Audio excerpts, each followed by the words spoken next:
Breaking news Uttar Pradesh के सोनभद्र से। बसपा की ओबरा विधानसभा 402 कार्यकर्ता समीक्षा की बैठक हुई संपन्न। कार्यक्रम का मुख्य उद्देश्य आगामी विधानसभा चुनाव में पार्टी को मजबूत कर एक मजबूत विकल्प प्रदेश को देना। मिर्जापुर मंडल के मुख्य कोऑर्डिनेटर विजय बागड़ी ने कार्यकर्ताओं को एकजुट होकर आगामी चुनाव मजबूती से लड़ने का किया आह्वान।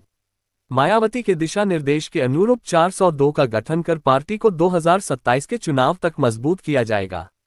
बूथ और सेक्टर मजबूत हुआ तो पुनः 2027 में हमारी सरकार बनेगी।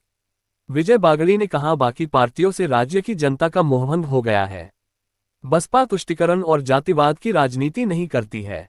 वीआईपी कल्चर और सरकार की विफलता की वजह से कुंभ में मचा भगदड़।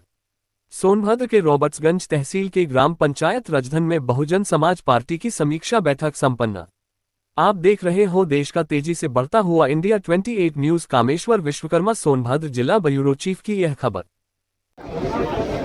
सर, आज ओबरा विधानसभा 402 में जो है कि कार्यकर्ता समीक्षा की बैठक की, किस तरह से जो है कि बहुजन समाज पार्टी की तैयारियां चल रही हैं? सबसे पहले तो आपके चैनल को बधाई और धन्यवाद के साथ मेरा नाम विनोद कुमार बागड़ी, बहुजन समाज पार्टी के मुख्य चुनाव इंचार्ज। माननीय बहन जी का दिशा निर्देश के अनुरूप 403 सेक्टर का गठन हम लोग किए और माननीय बहन जी की ये सोच है कि सेक्टर और बूथ जब हम मजबूत करेंगे तो पुनः 5/27 में हमारी सरकार बनेगी। और सरकार को बनाने के लिए जो गरीबों, दलितों, पिछड़ों, उपेक्षित समाज के कमजोर लोगों पर इस सरकार में उत्पीड़न हो रहा है। माननीय बहन जी की जो सरकार थी, जो सरकार से जो उसमें अमन चैन के लोग जिंदगी जिए, सब लोगों की ये इच्छा हो गई है कि माननीय बहन जी को पुनः बहाल किया जाए।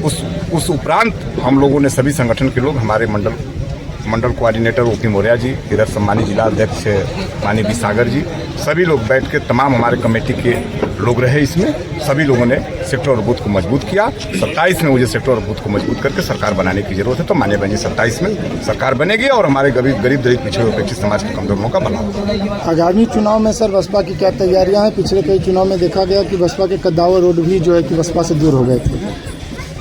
बसपा के कद्दावर वोटों को कहीं न कहीं धोखा दिया गया कि संविधान के नाम पर दिया गया। माननीय बहन जी को 17 में बताया गया कि माननीय बहन जी भाजपा की बी टीम है, उपराष्ट्रपति और राष्ट्रपति बनेगी।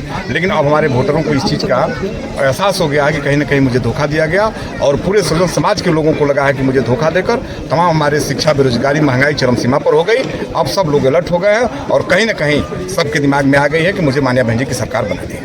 बाकी पार्टियों की तरह सर बसपा की भी तुष्टीकरण की जातिवादी राजनीति करेगी? नहीं, हम सजन समाज की बात करते हैं, जातिवादी की बात माननीय बहन जी कभी नहीं करती हैं। अभी आप देख लीजिए, माननीय बहन जी ने पार्क बनवाई, तमाम लोगों ने इस बात को कहा कि माननीय बहन जी ने पार्क बनवाई, सरकार के पैसे का दुरुपयोग हो रहा है, लेकिन आप देख लीजिए किसी पर कमेंट नहीं है।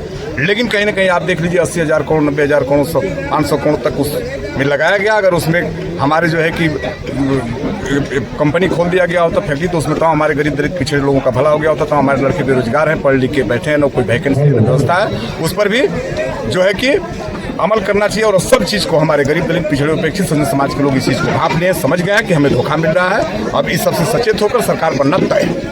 दूसरे पार्टियों के शासनकाल और बसपा के शासनकाल में क्या अंतर दिखता है सर? बहुत अंतर दिखता है। इसमें बाग बगड़ी को एक घाट पानी पिलाने का काम किया जाता है। उसमें जो है कि तमाम हमारी बहन बेटी अमन चैन की जिंदगी जीती है और कहीं न कहीं सुरक्षा के ख्याल से हमारी बहन बेटी रात में भी अगर कहीं जाती हैं तो उसके ऊपर कोई हादसा है। अभी आप देख लीजिए, तमाम जगहों पर हादसा हो रहा है, न तो FIR लिखा जा रहा है, न तो उनका कोई भला हो रहा है।